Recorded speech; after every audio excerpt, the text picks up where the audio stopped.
cards as a meditation.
My name is Cecile Cody, and I work with the St. Mary's Parish in Shrewsbury Refugee Welcome Ministry.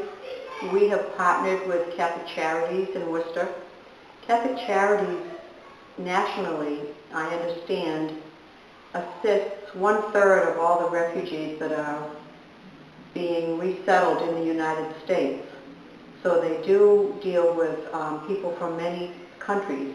So we partner with Catholic Charities in the sense that while they provide all of the case management, we provide welcoming items to help the family get on their feet.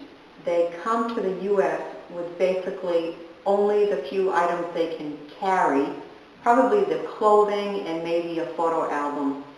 So we like to get them started with household items, things that they use for cooking, pots and pans, bakeware, certainly their dishes and forks and spoons and knives, glasses, also any linens such as bed linens and blankets.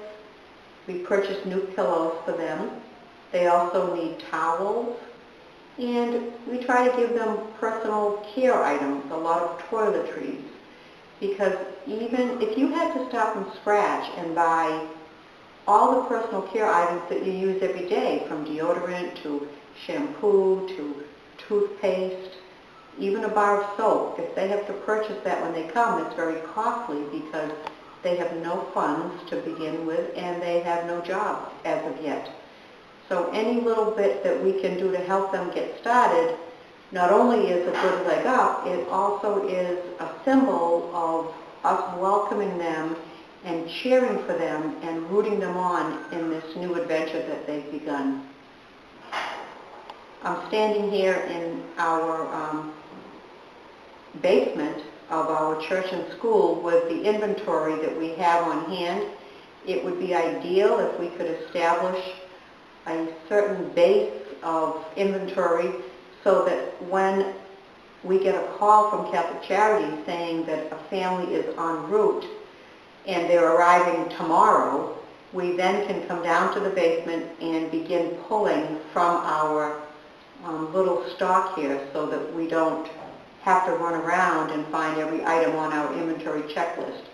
So because we have so little notice of when they're coming, we have to respond very quickly. So to have an inventory in place is very important to us achieving our goals. We've assisted in the couple of years that we've been doing this, many families, easily over 100 individuals get settled here. They have arrived from the countries of Iraq, Syria, Central African Republic, Bhutan, and Nepal. I think one of the most interesting things about this ministry that I've witnessed personally is that the families come with so little by way of material goods, but they come so rich with history and culture and traditions, and it's very interesting the way Catholic Charities smartly locates them in areas where they know. In other words, if it's a family coming from Nepal, they will find an apartment for them in a neighborhood where they have already settled several other Nepali families. And so when I'm walking around the Vernon Hill neighborhood, or I'm walking near Kelly Square, and you may notice this yourself if you're in that area of town, you will see many people from Nepal, and they're walking together. You can see how they're dressed, that they've come from another culture than ours, and it's very interesting. It's a wonderful thing the way they try to group them so that they can support each other, and they can bring a lot of their own culture here, and they can continue to share with each other that way. And they're very willing to share that with us as well.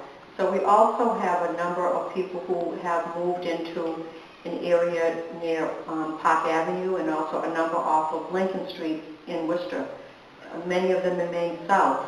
But I like the way there are little communities building from all of these different cultures. As they integrate into an American way of life, they're also able to have some sense of security and some sense of home, because they see each other in the neighborhood. So I think that's really a nice job that Catholic Charities is doing there.